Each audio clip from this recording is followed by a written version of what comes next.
Shalom Bapak Ibu yang dikasih Tuhan Yesus. Halo, saudara diberkati dengan teman-teman semua dengan pujian siang hari ini.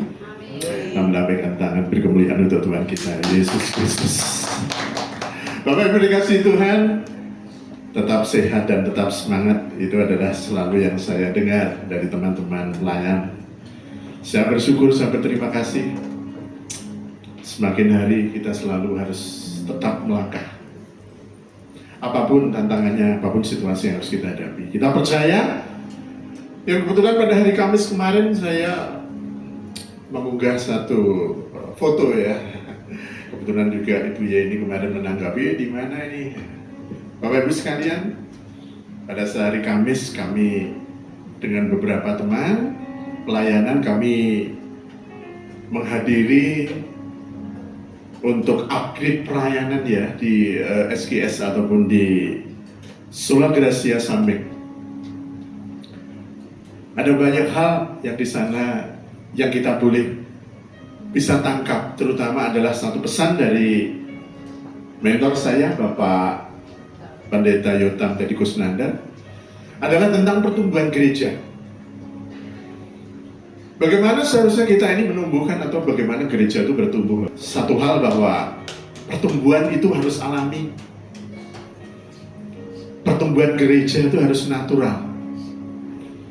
Namun bukan berarti bahwa di dalam kondisi yang natural, dalam pertumbuhan gereja, tidak ada sesuatu yang kita lakukan.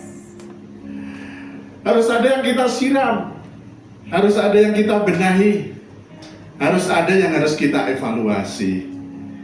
Jadi di satu sisi Bapak Ibu, satu hal yang menarik kemarin bersama dengan teman-teman, satu hal bahwa kita tetap semangat untuk tetap ada di dalam pertumbuhan pelayanan di tempat ini. Namun saya percaya waktu-waktu yang akan datang kita juga harus tetap mempersiapkan segala sesuatunya supaya kita boleh menyiram, kita boleh mencangkul, kita boleh memupuk, kita boleh juga menyiangi rumput-rumput yang seharusnya memang akan menghambat, dan juga mungkin akan memotong beberapa dahan yang memang dahannya akan membuat pertumbuhan itu akan menjadi terhambat. Jadi ini adalah satu pesan yang sangat berharga untuk saya secara pribadi selaku Gembala Sidang. Terima kasih untuk kemarin beberapa pelayan yang ikut bersama saya. Saya berharap pada kesempatan mendatang adik-adik, Bapak Ibu sekalian, saudara sekalian juga boleh ada bersama dengan kami dalam kesempatan seperti itu. Siang hari ini Bapak Ibu ada satu tema mengenai uang ya, sebagai musuh rohani yang terbesar di dalam kehidupan kita. Bapak Ibu, siapa sih yang saudara tidak suka dengan uang? Lambaikan tangan saudara kalau nggak mau suka dengan uang. Nggak ada semuanya ya, semua suka dengan uang ya. Kalau melambaikan tangan berarti besok nggak usah ditransfer Mas Adi. Jawab ya. Kalau misalnya besok nggak suka dengan uang, siapa yang hari ini tadi udah dapat berkat untuk bisa bekerja ya? Waduh luar biasa ya, Jamblin udah bisa bekerja ya. Besok kalau misalnya nggak kerja 1 bulan, nggak dikasih uang, nggak dikasih gaji, gimana rasanya? Wah sedih katanya dia, aduh ya, tuh ya uang ya. Siapa sih yang tidak suka dengan uang? Siang hari ini Bapak Ibu Saudaraku, adik-adik sekalian dikasih Tuhan, kita boleh belajar tentang uang. Sebenarnya uang ini pada tahap awal daripada kita boleh bersama-sama hidup dengan alat tukar yang sebenarnya begitu sederhana pengertiannya ini. Pada awalnya adalah uang ini berfungsi sebagai satu alat tukar supaya pada saat dulu kala kita semuanya kalau di pasar, kalau di mana-mana, kita semuanya selalu tukar menukar ya. Jadi kalau dulu kita pada saat di pasar-pasar di desa-desa, tapi mungkin kalau zamannya kita sudah nggak melihat lagi ya. Kalau dulu kita dari rumah membawa singkong atau mungkin membawa ketela untuk kita bawa ke pasar, kemudian di sana kita tukar dengan kebutuhan. Bisa kita tukar dengan lombok, atau kita tukar dengan sayur-sayuran hijau, atau mungkin kita tukar dengan kelapa, atau mungkin kita tukar dengan barang-barang yang lain. Semakin lama tentu situasi ekonomi ini semakin berkembang Bapak Ibu, sehingga kebutuhan daripada barang-barang kebutuhan ekonomi juga semakin besar. Sehingga muncullah apa yang dimaksud dengan sebagai pengganti di dalam kehidupan lalu lintas perekonomian itu adalah apa yang kita maksud dengan uang. Jadi yang pertama, uang ini adalah sebagai alat tukar ya Bapak Ibu ya. Sebagai alat tukar untuk mengganti kalau kita membutuhkan sesuatu. Kalau kita ini membutuhkan segala sesuatu, kita tidak perlu lagi bawa barang yang berat, yang mahal, yang sulit untuk kita bawa. Tetapi di dalam pertumbuhan dan perkembangannya, next Pak Andreas. Di sini dikatakan bahwa hakikat uang itu adalah benda netral dengan kekuatan yang dahsyat, dikatakan demikian. Karena tadi saya katakan dengan uang maka kemudahan di dalam kita boleh ada dalam kehidupan ekonomi menjadi semakin mudah. Tetapi Bapak Ibu tahu bahwa uang pada akhirnya juga membangun satu konteks kekuasaan. Sehingga dengan banyak uang orang akan bisa mengendalikan sesuatu. Dengan uang orang akan bisa menggerakkan orang lain. Dan dengan uang juga kita boleh mendapatkan banyak kemewahan, banyak kenikmatan di dalam kehidupan di dunia ini Bapak Ibu ya.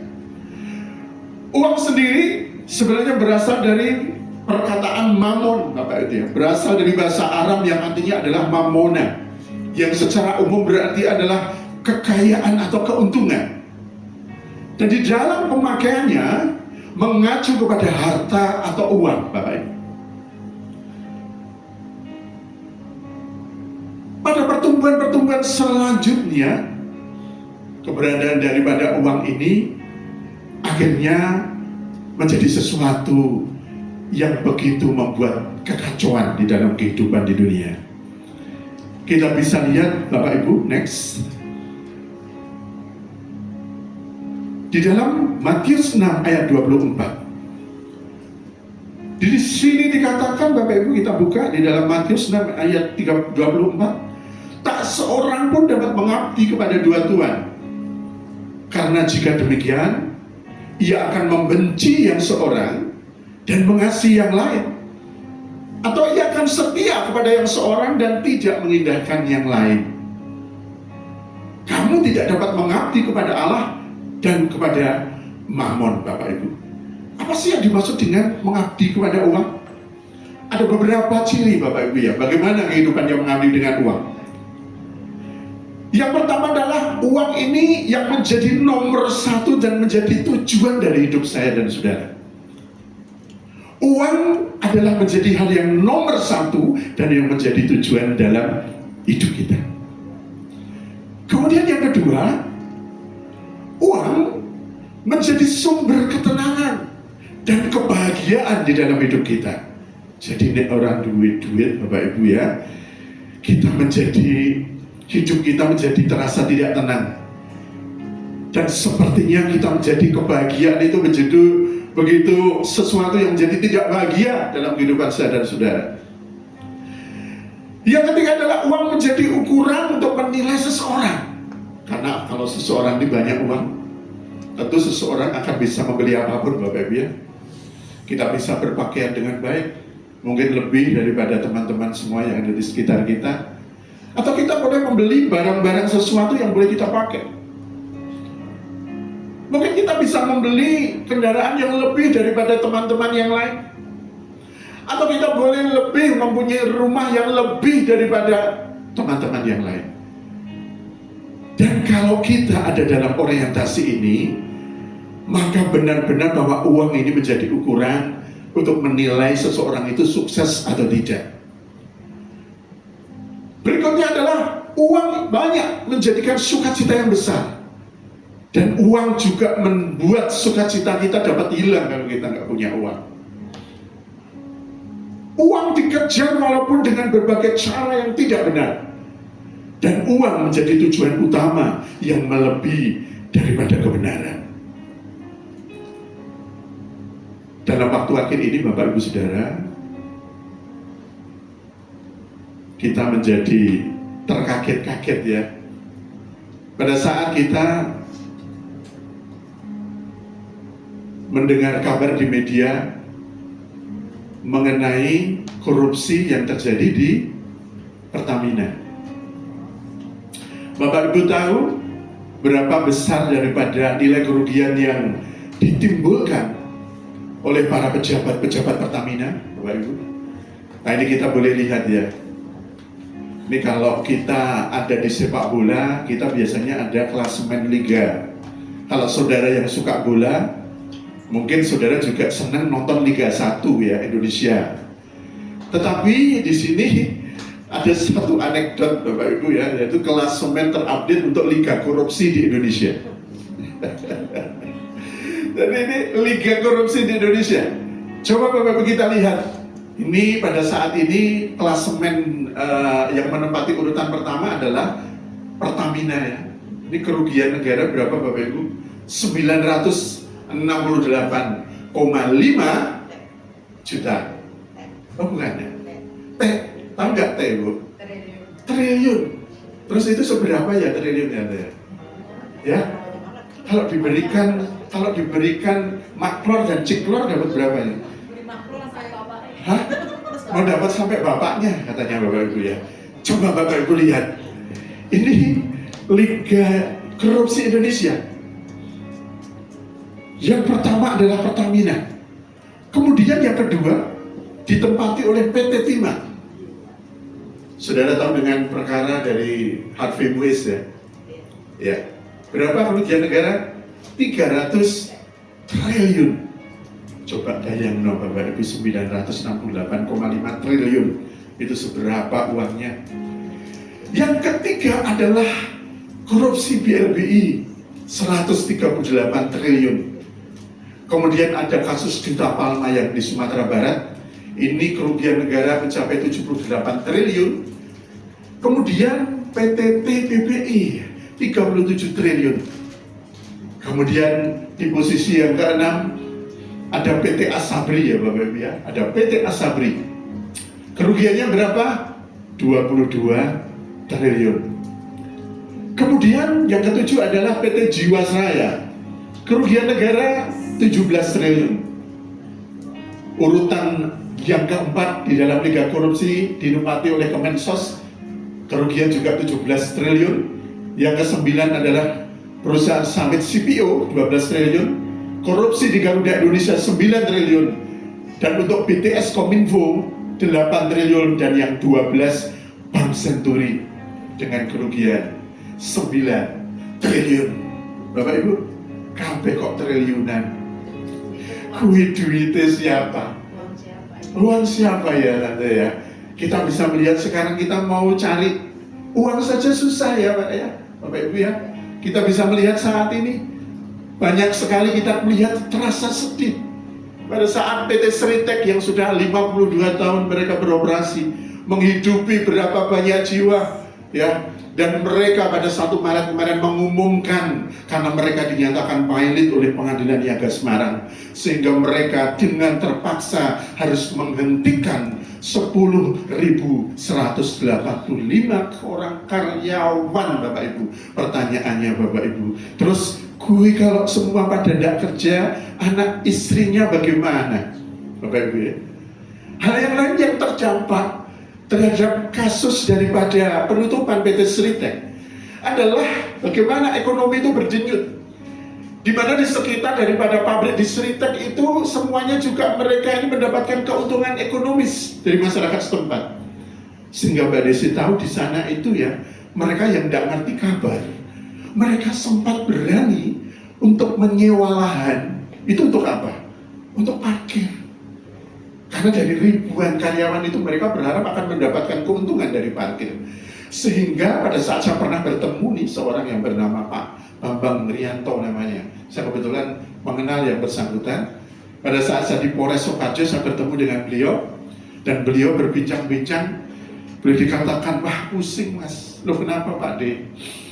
Saya kemarin sudah mengajukan KUR ke BRI. Berapa Pak D? 380 juta.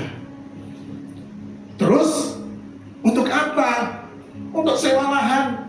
Di belakang Seritek. Rencananya untuk apa? Untuk parkir.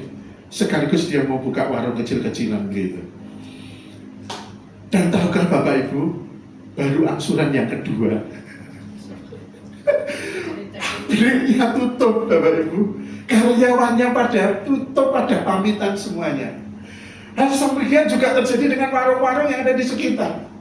Berapa banyak mereka bergantung pada denyut ekonomi dari kehidupan di sana. Sehingga pada saat kemarin tanggal 31 Januari, tanggal 28 Januari, pada saat waktu terakhir mereka bekerja, saya menggambarkan situasi yang sedemikian sangat-sangat menyentuh hati. Karena mereka para karyawan itu kemudian berpamitan Bapak Ibu. Mereka berkeliling di warung-warung. Mereka berkeliling dengan para pedagang-pedagang yang ada di sekitar. Ya, tentu saja kalau yang punya hutang, ya tidak hanya sekedar pamitan, Pak. Tentu saja dia juga nangis, tapi kan mesti pedagangnya juga bilang, kalau saudara pamitan, ya pamitan nangis, Mas.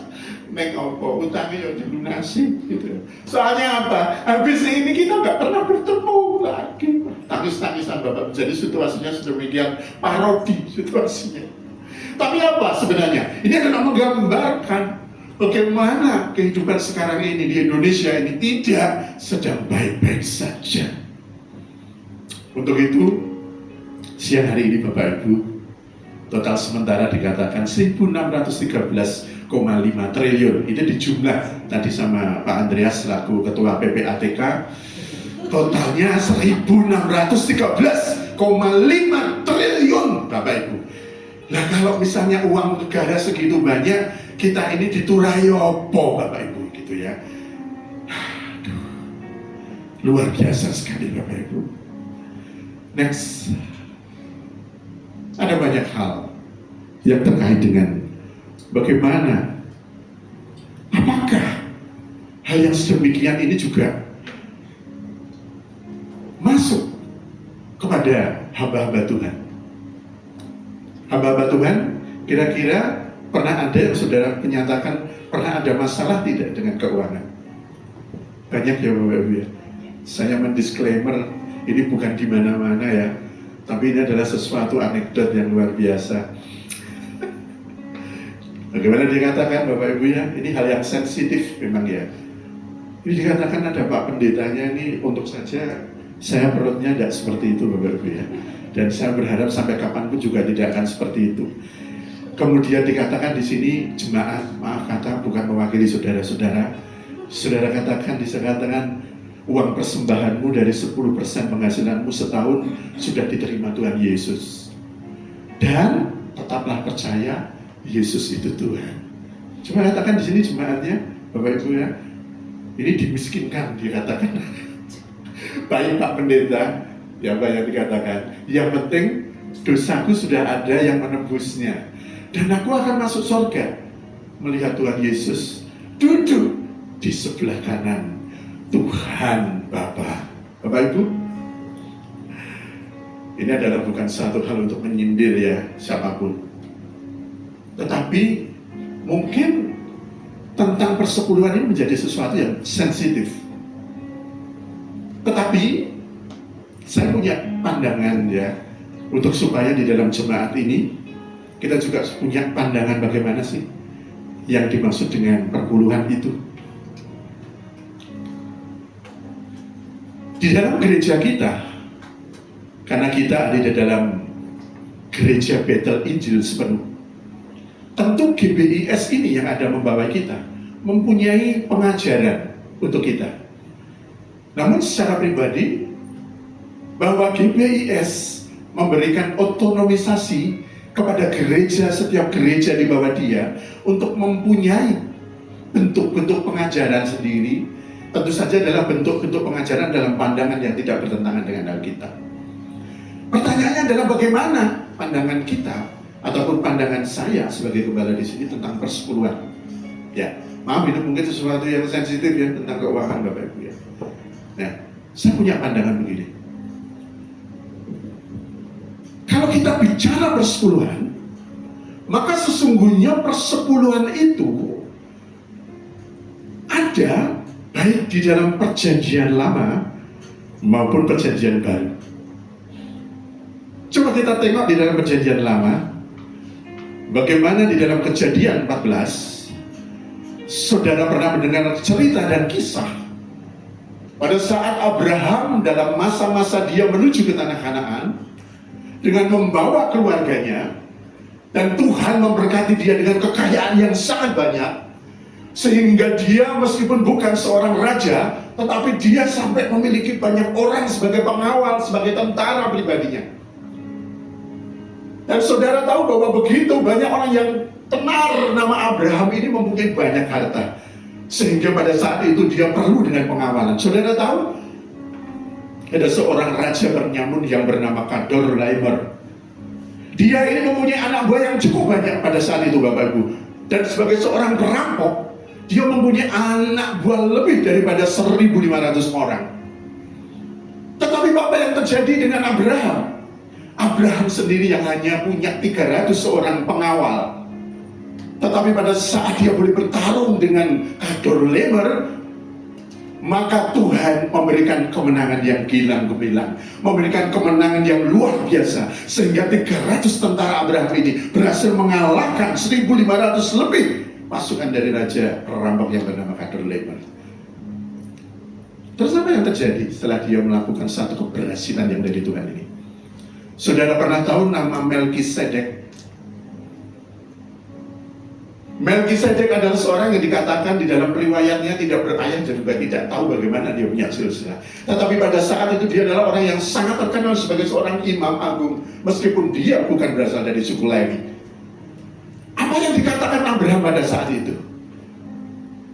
Bahwa karena Tuhan sudah memberikan aku kelepasan, bahwa Tuhan karena sudah membuat aku menang terhadap perampok-perampok itu, dan Tuhan sudah memeliharakan harta, istri, keluarga, anak-anakku, maka aku sebagai ucapan syukur akan memberikan persepuluhan daripada seluruh hartaku untuk diberikan kepada siapa? Kepada Melkisedek. Pertanyaannya Pak Joko, di dalam konteks ini, di dalam kisah ini, apakah Abraham mempunyai perkataan diwajibkan memberi sesuatu kepada Melkisedek? Tidak, ya? Betul tidak konteksnya? Dia tidak diwajibkan, bukan? Tetapi itu adalah karena kerelaan hati, betul ya? Karena itu adalah ucapan syukur. Itu adalah persembahan syukur dari Abraham. Karena Tuhan sudah melindungi dia, sudah melindungi keluarganya, sudah menyelamatkan harta kekayaannya, dan juga melindungi seluruh kehidupannya. Jadi, di dalam Perjanjian Lama, persepuluhan itu sudah ada, Bapak Ibu, betul. Nah, ini sedikit ya kita belajar ya tentang persepuluhan ya. Jadi persepuluhan itu sudah ada sejak zaman Abraham pun. Bahkan pada saat Musa pun juga memerintahkan tentang persepuluhan. Hanya saja persepuluhan ini bisa tidak harus berupa uang, tetapi boleh berupa hasil bumi, Mbak. Jintan, makanan, ubi-ubian, hasil panen apapun, lembu yang bagus, domba yang terbaik, untuk diberikan kepada siapa? Salah satu suku di dalam 12 Israel ini yang tidak mendapatkan bagian warisan tanah. Siapa sukunya? Suku Lewi. Sehingga Bapak Ibu, suku Lewi ini tidak mendapatkan harta in natura, tidak mendapatkan harta tanah, tetapi dia hanya diberikan kekhususan spesial untuk siapa? Melayani ke sebelah saudaranya yang lain. Untuk apa? Menjadi imam, melayani di dalam peribadatan, melayani di dalam doa, di dalam korban bakaran, di dalam kemah-kemah pertemuan, di dalam tabernakel Musa pada saat itu. Mereka ini tugasnya hanya untuk peribadatan saja. Pertanyaannya, karena mereka tidak bisa bekerja, mereka tidak punya sawah ladang, dari mana mereka hidup? Jadi mereka hidup dari 1/10 dari saudara-saudaranya yang lain, yang 11 suku Israel itu. Kalau dihitung Bapak Ibu, kira-kira suku Lewi ini di dalam konteks keterjawinannya lebih kaya tidak dari suku yang lain? Coba mari kita hitung. kalau yang lain punya 100%. Kalau setiap suku 11 itu mendapatkan 10% yang diberikan kepada Lewi, maka Lewi dapat berapa persen, Bapak Ibu? Lebih dari 100%, karena dia mendapatkan 110%. Betul? 10 kali 100.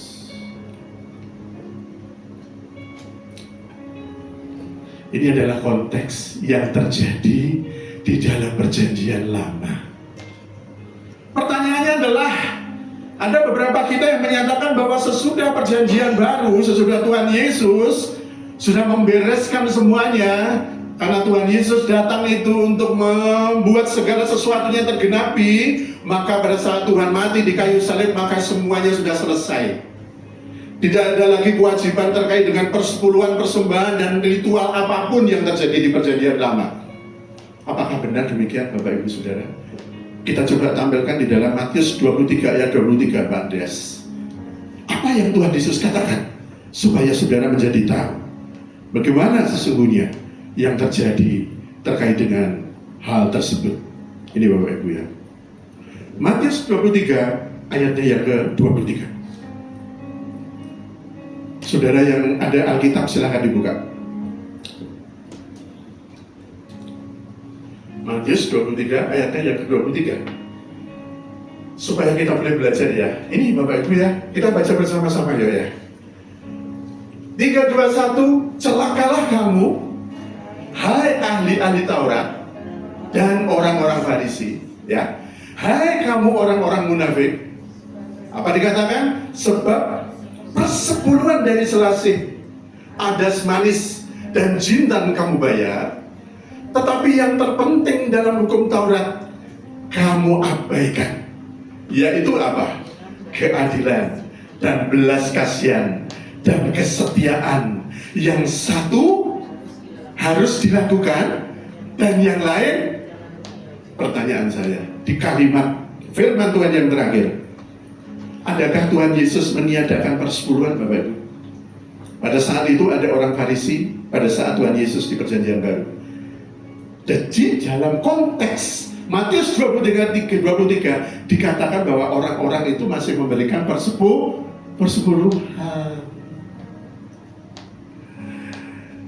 Dan yang terakhir, yang satu harus dilakukan dan yang lain jangan diabaikan. Dalam pandangan saya pribadi, inilah dasarnya bahwa di dalam kehidupan kita sebagai orang percaya, bahwa persepuluhan ini sampai dengan sekarang Tuhan Yesus tidak pernah meniadakan hukum Taurat.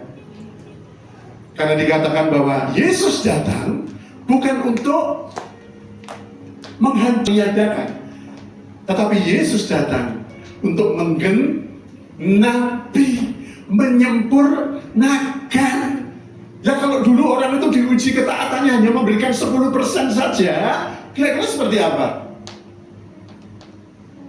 Jadi konteks di dalam perjanjian lama, keberadaan persepuluhan itu sifatnya hanya untuk menguji ketaatan Bapak, Ibu, dan kita semua, Bapak, Ibu, untuk memberikan. Karena tidak semuanya kita yang diberikan kepada kita, karena yang lain itu adalah merupakan milik Tuhan. Kita bukan pemilik, tetapi kita hanya sebagai pengelola saja. Jadi secara pribadi, Bapak Ibu, di dalam konteks perjanjian baru ini, kita memberikan persepuluhan itu sebenarnya masih ada, tetapi tentang angka itu tidak dicantumkan. Ya, betul ya. Sehingga dikatakan kalau engkau ini akan memberi, maka berilah dengan kerelaan hati dan penuh sukacita. 1 Korintus 6 ayat 7-9.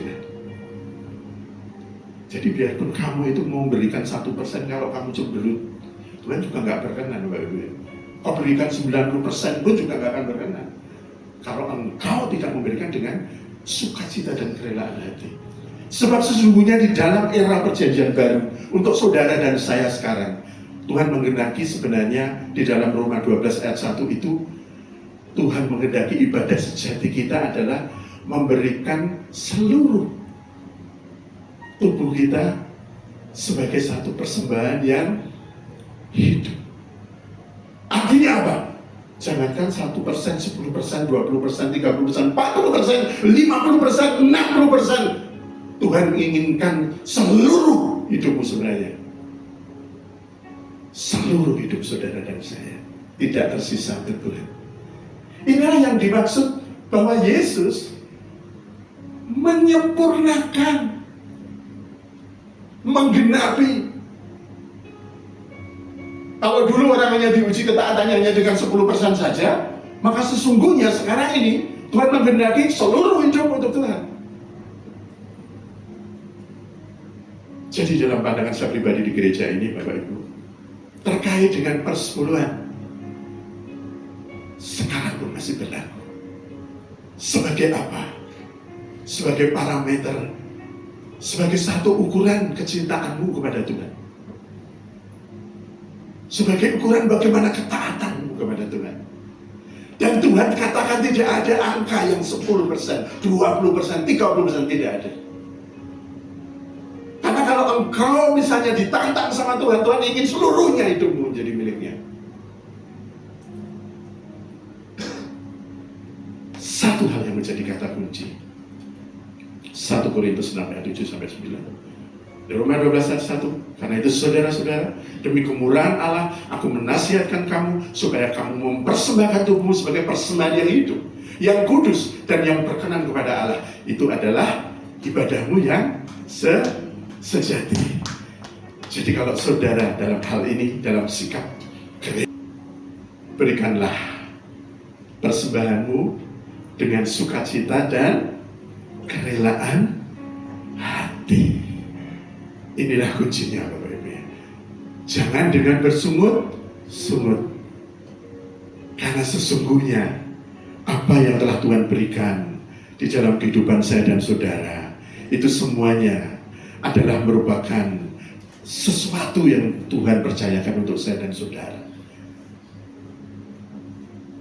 Lebih lanjut, kita kembali kepada PPT lagi ya. Next, Pak Andreas. Ada beberapa hal terkait dengan bagaimana sikap kita terkait dengan masalah kehidupan ekonomi dan keuangan. Di sini kalau kita mengenal ada beberapa konteks terkait dengan kehidupan perekonomian yang saat ini ada di dalam sistem yang ada di kehidupan negara-negara sana ya. Seperti di Indonesia ini ya, kehidupan demokrasi. Kita cenderung menjadi kapitalis. Yang kuat jadi semakin kuat. Sementara yang nggak bisa makan jadi semakin miskin. Karena konteksnya negara demokrasi. Sehingga tadi dikatakan ada liga korupsi yang hampir 1.000 triliun. Sementara ada buruh yang nggak bisa makan, nggak bisa hidup. Nyari duit sehari 20.000 aja susah. Betul apa betul, Bapak Ibu? Tetapi kita sebagai orang percaya ada satu hal.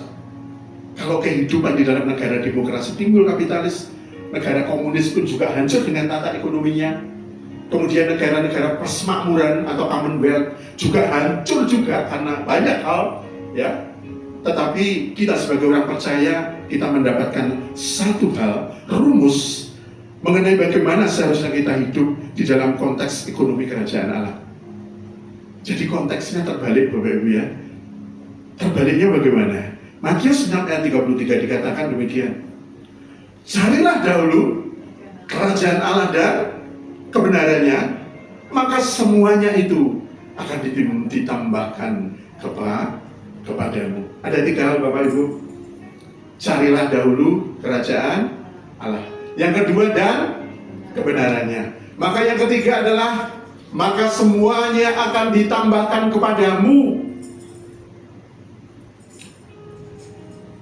Terbalik enggak dengan prinsip duniawi? Terbalik ya. Tapi bukan berarti saudara tidak boleh bekerja dengan cara duniawi. Tetapi di dalam kerangka siang hari ini saya mengajak kepada saudara, utamakan kehidupan di dalam kebenaran. Masuklah di dalam kerajaan Allah itu. Dalam kelahiran baru saudara, maka saudara sudah menjadi milik daripada Kristus. Carilah kebenarannya di dalam mana? Di dalam hidupmu. Berpadanlah. Sesuaikan. Kita belajar setiap hari, setiap waktu. Dalam persekutuan-persekutuan. Puji Tuhan, saat ini kita terus ditopang dengan persekutuan daripada kaum wanita. Dan pada saat kemarin, kami pada saat di tempat Bapak Yuta, kita diminta untuk lebih lanjut, untuk mempertumbuhkan dasar daripada bagaimana kita mencari kebenaran, untuk belajar kebenaran. Kita akan tumbuhkan untuk persekutuan doa kaum pria, dan juga persekutuan doa untuk remaja. Setuju Bapak Ibu? Setuju ya? Setuju semuanya ya? Berarti kita siap juga untuk kembali disibukkan ya dengan pelayanan di tempat kita, amin. Masih siap Mbak Desi siap? Sehat selalu ya. Mbak Ii siap juga? Monik juga siap juga, Hani juga siap. Ini orangnya baru ini semua ya. Ya, nanti dirapel aja semua. Tante, besok ada persekutuan doa pria. Kalau Om misalnya bisa datang ya, kapan-kapan saya datang ke rumah ya, supaya kita bisa datang dalam persekutuan doa pria. Jadi inilah pentingnya kita akan mengembangkan dalam persekutuan doa pria, persekutuan doa untuk youth atau remaja, untuk menunjang persekutuan doa wanita yang saat ini menjadi awal dan pionir dan menjadi penopang. Next Bapak Ibu. Dikatakan berikutnya adalah, dikatakan bahwa akar dari segala kejahatan ini adalah uang Bapak Ibu ya. Akar segala kejahatan adalah uang. Kita semuanya harus selalu waspada, karena saya katakan bahwa uang ini adalah merupakan musuh terbesar kita sebagai orang percaya. Yang pertama adalah karena apa? Karena yang pertama, sikap tentang uang ini berdampak besar terhadap kerohanian Bapak Ibu saya dan saudara. Seorang pastor besar dari Amerika yang bernama Billy Graham katakan begini, tunjukkanlah kepada saya bagaimana Anda mengelola uang, maka saya akan beritahukan kepada Anda bagaimana sikap Anda kepada Tuhan. Amin Bapak Ibu. Pelan-pelan ya, saudara renungkan ya. Ini benar apa benar apa benar ya. Tunjukkanlah kepada saya bagaimana Anda mengelola uang. Saya akan beritahukan kepada Anda bagaimana sikap Anda kepada Tuhan. Dia yang memiliki sumber berkat itu. Amin Bapak Ibu. Ya, benar apa benar di Bapak Ibu kalau kita renungkan. Dikatakan bahwa di dalam Lukas 16 ayat 10-11, barang siapa setia dalam perkara-perkara kecil, ia setia juga dalam perkara-perkara besar. Dan barang siapa tidak benar dalam perkara-perkara kecil, ia tidak benar juga dalam perkara-perkara besar. Jadi jikalau kamu tidak setia dalam hal mamon yang tidak jujur, siapakah yang akan mempercayakan kepadamu harta yang sesungguhnya? Kemudian yang kedua, mengapa saya katakan uang adalah musuh terbesar orang Kristen? Yang kedua adalah uang atau mamon ini adalah saingan terberat daripada Tuhan dalam hidup kita. Siapakah yang terutama kita diizinkan memerintah dalam hati kita? Yesus yang terus ada dalam kita. Kita harus memilih Bapak Ibu, seperti di dalam Matius 6 ayat 24 tadi. Tak seorang pun dapat mengabdi kepada dua Tuhan, karena jika demikian ia akan membenci yang seorang dan mengasihi yang lain. Kamu tidak dapat mengabdi kepada Allah dan kepada mamon. Kemudian yang ketiga, Bapak Ibu, sebagian besar kehidupan itu berhubungan dengan uang. Alkitab menyebut lebih dari 2350 ayat tentang uang dan penggunaannya. Jadi benar-benar bahwa uang ini menjadi satu bagian penting di dalam Alkitab untuk saya dan saudara.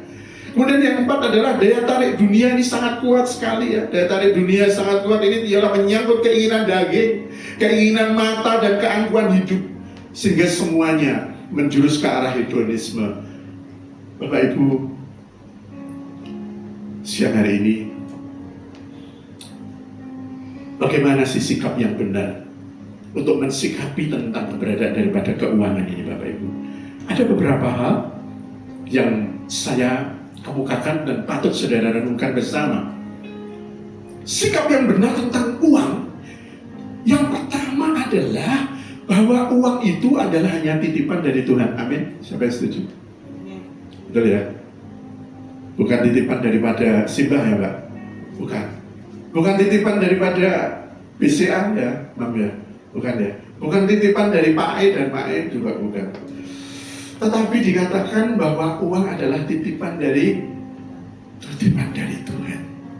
Jadi kalau hanya titipan, apakah saudara layak dan pantas untuk benar-benar memegangnya dengan erat dan merasa itu memiliki. Amin. Yang kedua, mensyukuri setiap berkat dari Tuhan, berapapun jumlah yang Tuhan berikan. Bila diterima dengan hati yang bersyukur, kita dapat menikmati dengan penuh sukacita. Amin. Sebaliknya, walaupun memiliki jumlah uang yang besar, bila tidak disertai ucapan syukur, kita akan selalu merasa kurang dan tidak pernah puas. Amin. Yang ketiga, menghindari rasa iri hati. Bapak Ibu, rasa iri muncul karena membanding-bandingkan diri kita dengan orang lain. Setiap pribadi diberkati Tuhan sesuai dengan porsi dan takaran Tuhan. Jadi saudara dan saya tidak perlu harus merasa iri hati dengan orang lain. Yang keempat, kita harus bisa menentukan gaya hidup sesuai berkat yang saudara terima. Tentukan gaya hidup sesuai dengan berkat yang Tuhan berikan. Karena nilai hidup seseorang bukan tergantung kepada penampilan saudara, tetapi karena manusia diciptakan menurut gambar dan rupa Allah. Yang kelima, kita minta tuntunan Allah dalam mengelola uang. Dikatakan bila Allah yang menuntun pengelolaan keuangan, seperti dikatakan di dalam Matius 6 ayat 33 tadi saya katakan, pasti tidak akan digunakan untuk hal yang sia-sia Bapak Ibu, tetapi semuanya akan dipakai untuk memberkati sesama, kehidupan, pekerjaan dan pelayanan, terutama untuk pelayanan kepada Tuhan. Yang keenam, berusaha untuk hidup sederhana. Janganlah kamu menjadi hamba uang dan cukupkanlah dirimu dengan apa yang ada padamu. Karena Allah telah berfirman, aku sekali-kali tidak akan membiarkan engkau dan aku sekali-sekali tidak akan meninggalkan engkau. Ibrani 13 ayatnya yang kelima. Artinya apa? Mensyukuri apa yang ada, bukan apa yang akan ada atau yang tidak ada Bapak Ibu. Mengatur pengeluaran sesuai dengan uang yang ada, mengelola gaya hidup sesuai dengan berkat yang saudara telah terima. Amin. Yang ketujuh, kekayaan tanpa kendali Allah akan berakhir dengan sia-sia. Memiliki uang yang banyak tanpa kendali Allah justru lebih berbahaya Bapak Ibu ya. Sebab dengan memiliki banyak uang kita dapat melakukan berbagai hal, bahkan juga hal-hal yang menentang kehendak Allah. Dengan uang yang banyak, keinginan daging dapat dipuaskan dengan berbagai cara. Bahkan di berbagai belahan bumi saudara dapat membeli apapun yang saudara suka, melakukan sesuatu yang seharusnya Anda mungkin tidak perlu harus lakukan. Yang kedelapan, tidak hidup serupa dengan dunia. Roma 12 ayat yang kedua dikatakan, janganlah kamu menjadi serupa dengan dunia ini, tetapi berubahlah oleh pembaharuan budimu, sehingga kamu dapat membedakan manakah kehendak Allah, apa yang baik, berkenan kepada Allah, dan yang sempurna. Dan yang kesembilan, yang terakhir, mendisiplinkan diri untuk apa Bapak Ibu? Untuk memberi dan memberi. Kisah para Rasul 20 ayat 35 adalah lebih berbahagia memberi daripada menerima. Amin Bapak Ibu. Yuk kita rangkum lagi ya, bagaimana ya kita belajar siang hari ini. Yang terakhir ya, sikap yang benar kami ajak saya dan saudara untuk tentang uang. Saya mengingatkan yang pertama, uang adalah titipan dari Tuhan. Yang kedua, mensyukuri setiap berkat daripada Tuhan yang telah saudara terima. Amin. Yang ketiga, menghindari rasa iri hati kepada sesama kita yang diberkati. Amin. Yang keempat, menentukan gaya hidup sesuai dengan berkat yang Tuhan berikan. Amin Bapak Ibu. Yang kelima, minta tuntunan Allah dalam mengelola keuangan. Yang keenam, berusaha untuk hidup sederhana. Yang ketujuh, kekayaan tanpa kendali Allah akan berakhir dengan sia-sia. Yang kedelapan, tidak hidup serupa dengan dunia. Yang kesembilan, saya ajak Bapak Ibu Saudaraku, adik-adik sekalian dikasih Tuhan Yesus, untuk mendisiplinkan diri untuk memberi. Kalau nggak punya uang gimana Pak Joko? Karena kita memberi tidak harus berwujud uang Bu ya, tapi waktu kita. Mensyukuri berkat kesehatan yang telah Tuhan berikan. Amin. Kalau sehat seneng ya Mbak Desi ya. Rasanya nggak sehat, rasanya seperti apa ya? Di rumah sakit 2-3 hari rasanya kepingin keluar, kepingin pelayanan, kepingin masak, kepingin doa, kepingin apa gitu Mas Adi ya. Inilah engkau punya sesuatu untuk layak kau syukuri. Saya mengajak untuk memilih jalan menuju kebebasan Bapak Ibu ya. Ini ada puncak piramid. Yang pertama adalah saudara harus bertobat ya, berbalik dari dosa cinta uang dan mengutamakan Tuhan. Yang kedua, untuk melepaskan apa? Melepaskan kegiatan duniawi, fokus pada nilai-nilai kekekalan. Kemudian yang ketiga, memberi, gunakan harta untuk melayani Tuhan dan sesama. Ada amin Bapak Ibu? Beli salam kanan kiri, bertobat. Bertobat Bu Jawa. Bertobat Bu semuanya. Ya, mari lepaskan, layakkan semuanya. Amin Mbak, bertobat beneran Mas Heri ya. Ayo bertobat semuanya kita ya, termasuk Pak Joko juga bertobat tidak semuanya. Karena apa? Firman itu untuk belajar juga untuk saya, bukan untuk saya dan saudara nasihati Bapak Ibu Saudara. Bapak Ibu, itulah yang dimaksud dengan ajakan saya untuk belajar jalan menuju kebebasan. Dan sedikit waktu lagi saya Tuhan, saya memberikan ilustrasi tentang sebuah kisah. Ini yang terakhir sekali, saya minta waktu 5 menit. Tentang bagaimana yang sering saya ceritakan tentang seorang pribadi yang bernama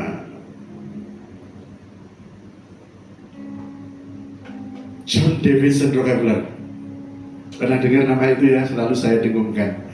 Belum pernah, saudara nanti bisa buka, googling, cari yang namanya John Davidson Rockefeller. John Davidson Rockefeller adalah seorang imigran ya di Amerika, Bapak Ibu. Jadi dia bukan orang asli dari Amerika. Dia lahir pada tanggal 6 Juli tahun 1873. Dan Bapak Ibu tahu, Rockefeller ini adalah seorang imigran dalam kehidupan yang miskin pada masa kecil. Saudara tahu kemudian setelah 24 tahun dia singkat kata mendirikan The Standard Oil, adalah sebuah perusahaan kilang minyak pertama. Ini Bapak Ibu, John Rockefeller. Jadi pada usia muda dia sudah menjadi miliarder Bapak Ibu. Standard Oil ini adalah merupakan satu perusahaan yang mengelola kilang minyak secara modern di Amerika.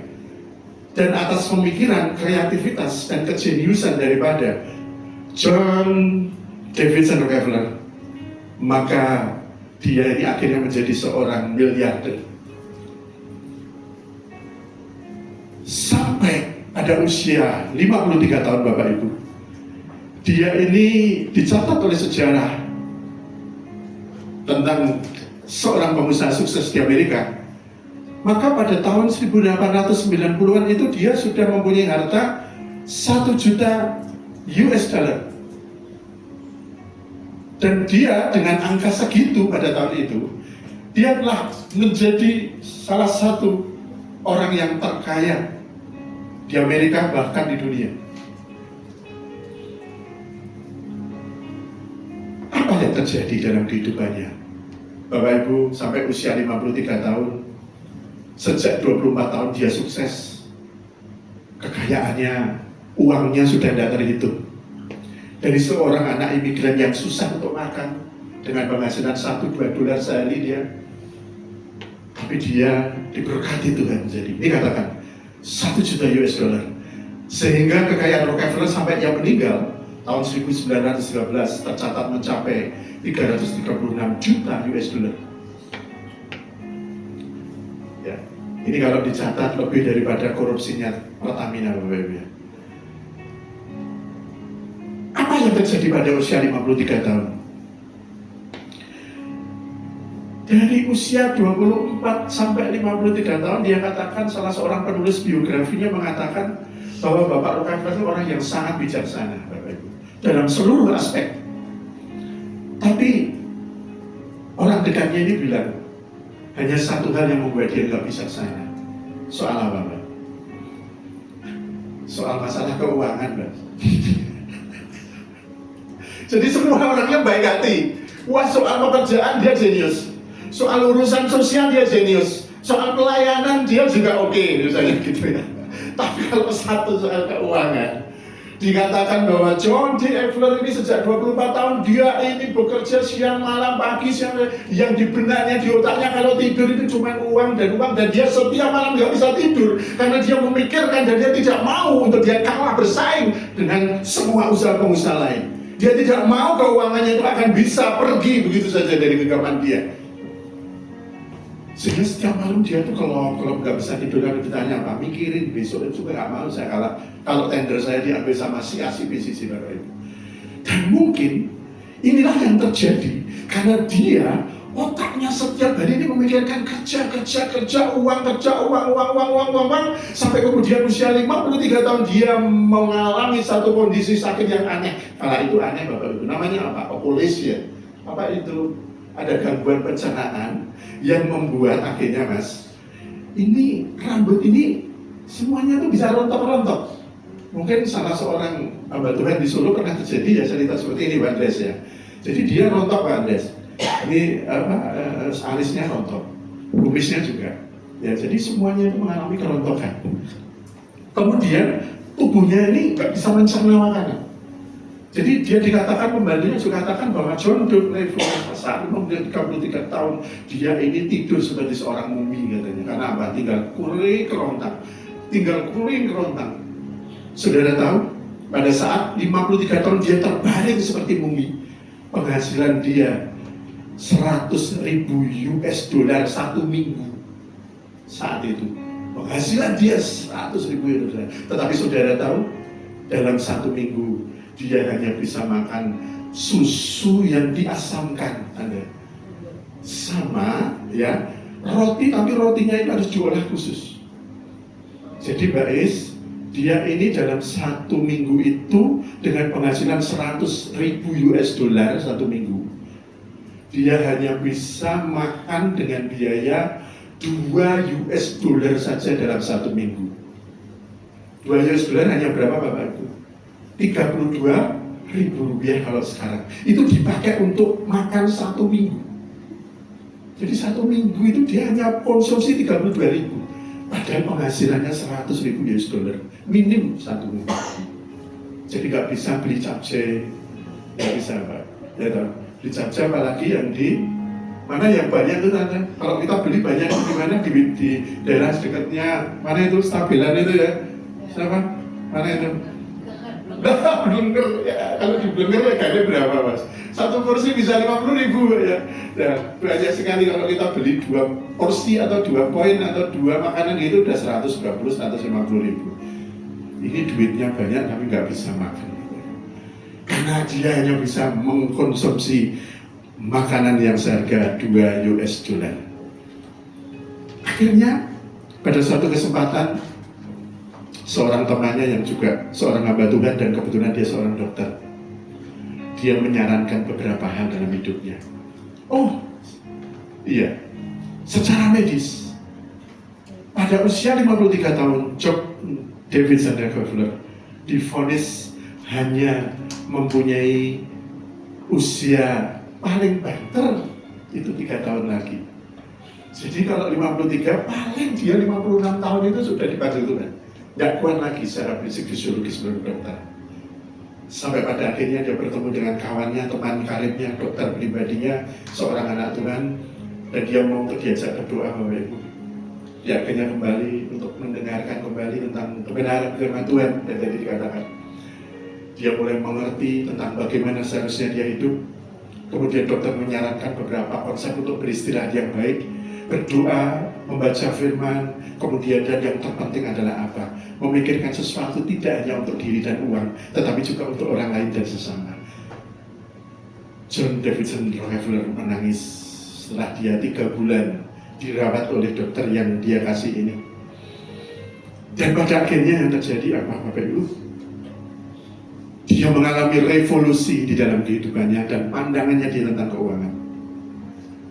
Sehingga dia yang sudah divonis 3 tahun saja hidupnya ini, kemudian dia merubah kehidupannya. Dia merubah bagaimana cara hidup dan cara pandangannya. Dia banyak mendirikan foundation. Dia banyak membantu masyarakat miskin. Dia mendirikan beberapa universitas Chicago. juga universitas di Filipina Selatan, beberapa yayasan terkait dengan ketergantungan obat-obat terlarang dan narkotika, dan banyak sekali foundation yang dilakukan untuk pertumbuhan dan pelayanan baik di Afrika maupun di Asia sampai hari ini, Bapak Ibu. Dan saudara tahu, dokter yang bilang 3 tahun saja, obatnya tidak dibuat di apotek atau di toko obat farmasi manapun. Dan saudara tahu, John Davidson Rockefeller meninggal pada tahun 1913 dalam usia 98 tahun. Amin, Bapak Ibu. Beri kemuliaan untuk Tuhan kita, Yesus Kristus. Berapa sayangnya dari 53 ke 98, ada 45 tahun, Bapak Ibu. Bonusnya besar sekali ternyata. 3 tahun saja, tapi dia melewati masa-masa yang luar biasa dalam kehidupan. Siang hari ini, Bapak Ibu, saya mengajak supaya kita mempunyai pandangan yang benar tentang keuangan. Rubahlah cara pandang kita. Dan marilah kita, kalau boleh berkehendak untuk memberi, maka berilah dengan sukacita dan penuh dengan kerelaan. Dan ingat, saudara dan saya bukan pemilik, tapi kita semuanya adalah sebagai pengelola. Meskipun kehidupan saudara saat ini ada dalam keadaan yang susah, sulit dalam kehidupan ekonomi pun, tetapi Tuhan janjikan dalam Mazmur 1:2-5, dikatakan orang-orang yang menabur dengan mencucurkan air mata, maka janji Tuhan apa? Akan menuai dengan bersorak-sorai. Beri kemuliaan untuk Tuhan kita Yesus Kristus.